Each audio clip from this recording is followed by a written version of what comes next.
Welcome back, and now for the news in detail. We start our news bulletin from the US, where southern states have started reimposing lockdowns as the surge in COVID-19 infections pushed the tally to over 2.5 million. Brazil has recorded 1,109 deaths and over 38,000 cases in the past 24 hours. Worldwide, the death toll has crossed 498,000 with over 9.9 million infections. What in this report?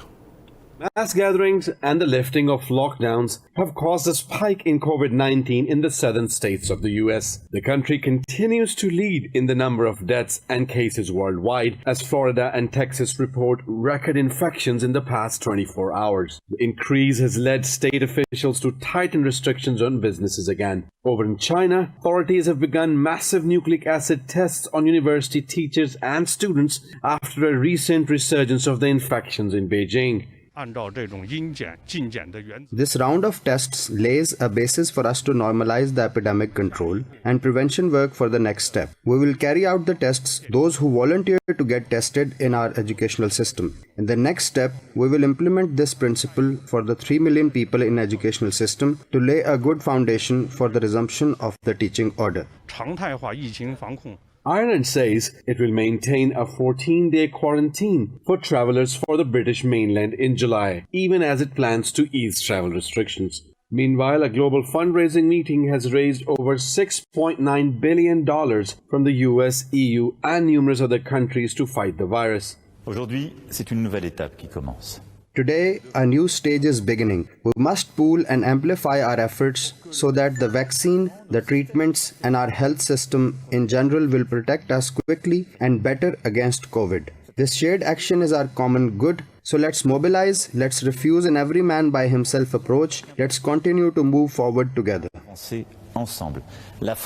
Australia's Victoria state has also implemented mandatory COVID-19 tests for returning travellers. Elsewhere, South Korea has reported 62 cases in the last 24 hours, raising concerns over a second wave of COVID-19 through the country. Meanwhile, in Pakistan, the number of COVID-19 cases has crossed 200,000 as more than 4,000 tested positive in the past 24 hours. The Health Ministry says 83 new deaths were recorded, raising the toll to 4,118.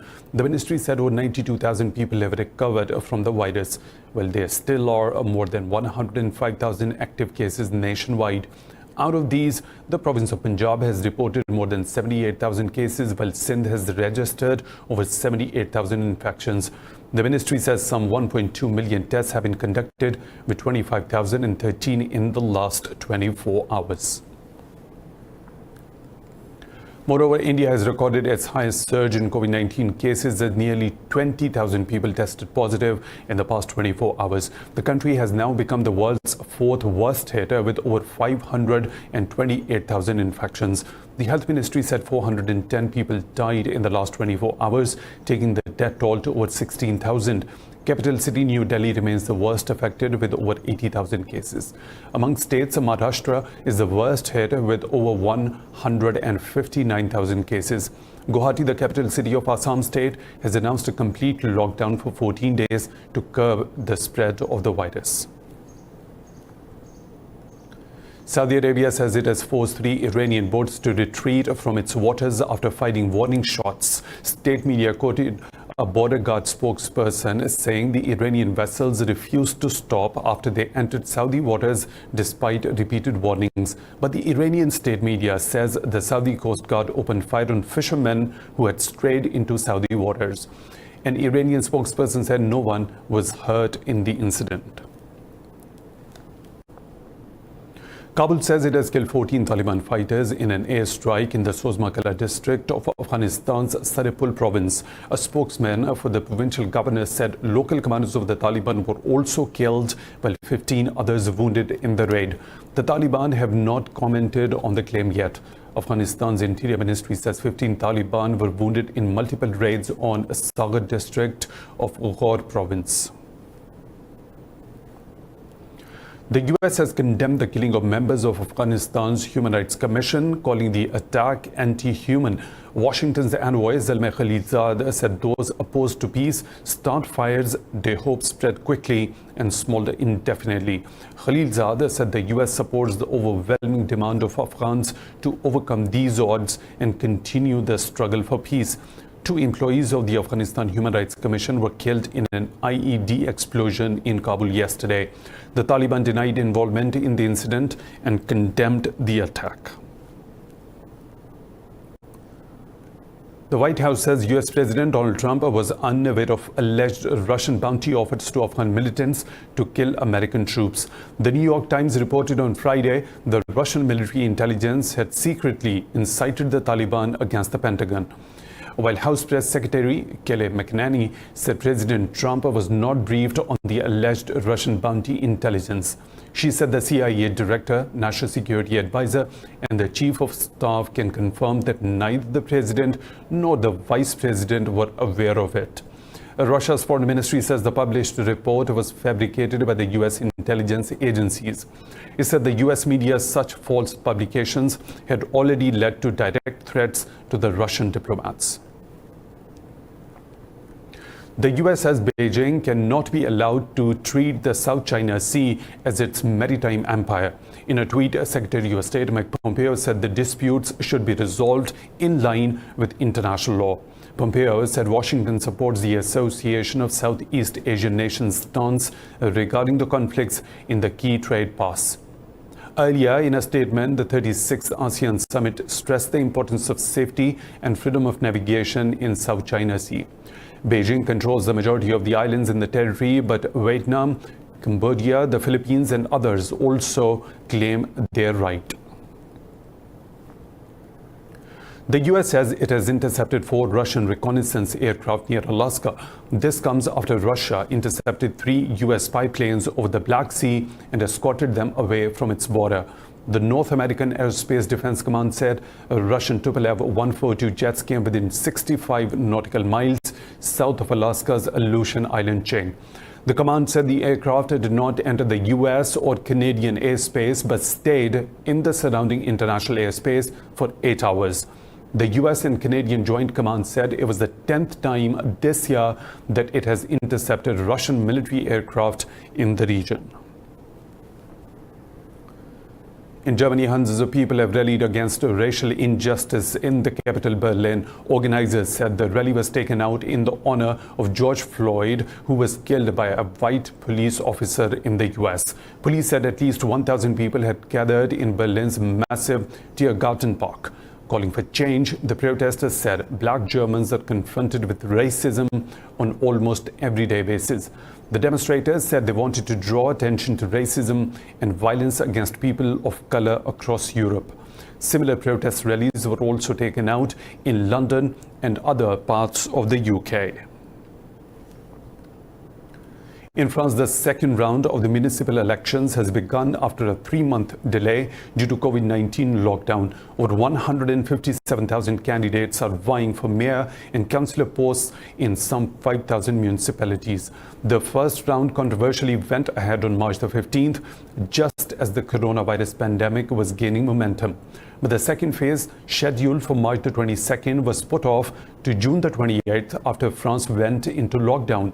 In Paris, the City Hall has distributed sanitary kits with alcohol gel, masks and wipes to 872 polling stations. Voters are required to wear masks and floor markings will help them observe social distance.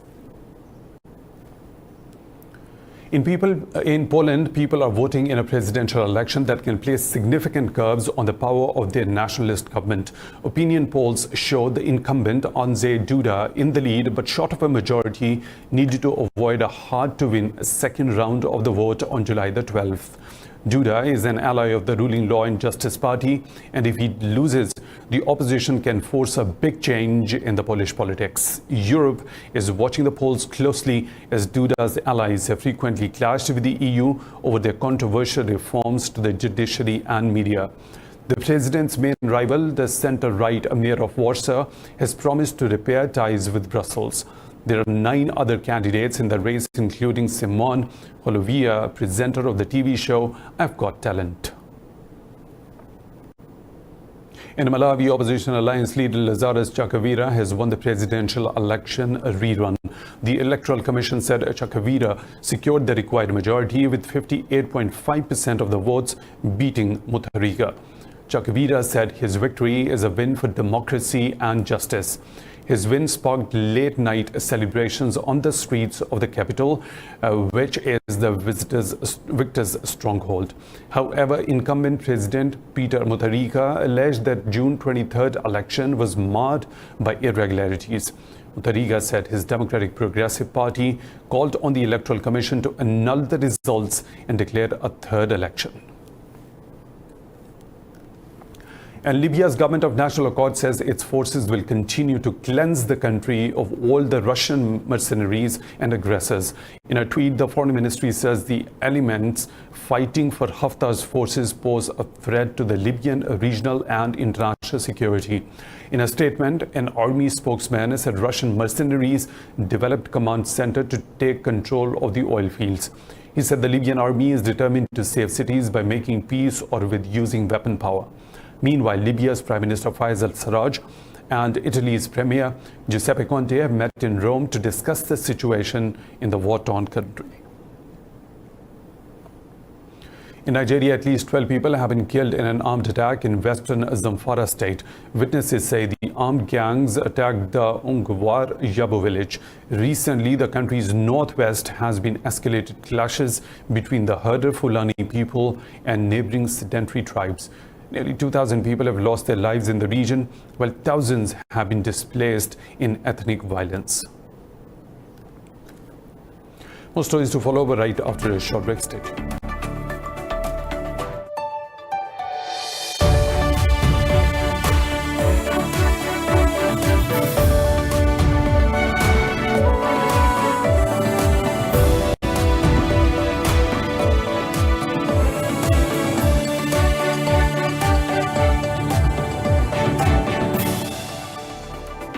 Welcome back. In the U.S., 2 people have been killed and 4 others wounded in a shooting at a Walmart distribution center in Red Bluff, California. Red Bluff police confirmed the officers on the scene shot the assailant and took him to a hospital. The sheriff's office said the shooter rammed his vehicle into the building and opened fire with a semi-automatic gun. Police said 31-year-old had a history with the facility, which had about 200 workers inside at the time of the shooting. Hospital spokesperson said 4 wounded are in a fairly stable condition. Meanwhile, 1 person was killed and another injured in a shooting during a protest in the U.S. city of Louisville, Kentucky. The Mexican authorities have carried out a series of raids as they investigate the attempted assassination of Mexico City's police chief. Investigators say they have arrested over a dozen people in relation to the attack on Friday. Investigators say they have also detained the alleged mastermind of the plot. Prosecutor's office said a group of assassins was hired 3 weeks prior to the attack and was divided into 4 different cells. Earlier on Friday, 28 hitmen injured the Capitol Police Chief and killed his 2 bodyguards in an ambush.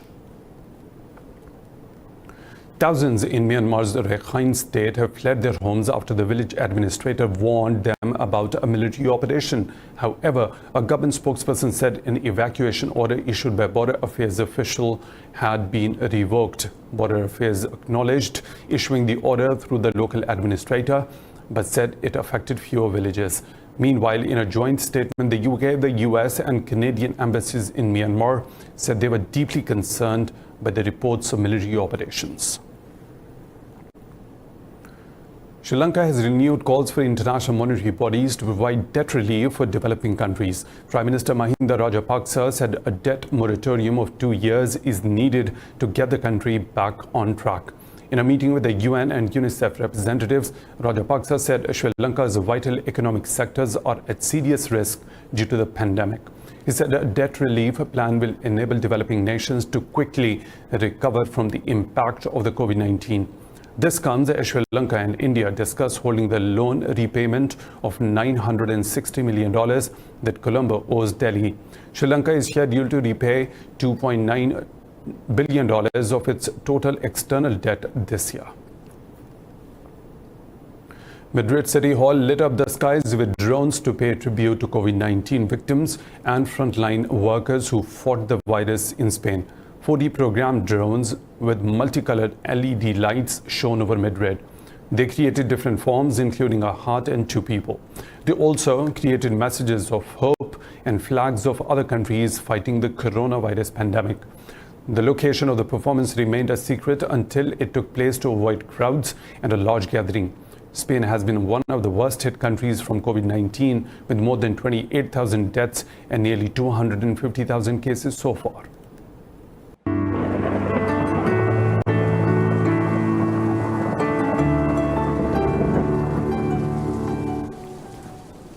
And now the weather situation from around the globe.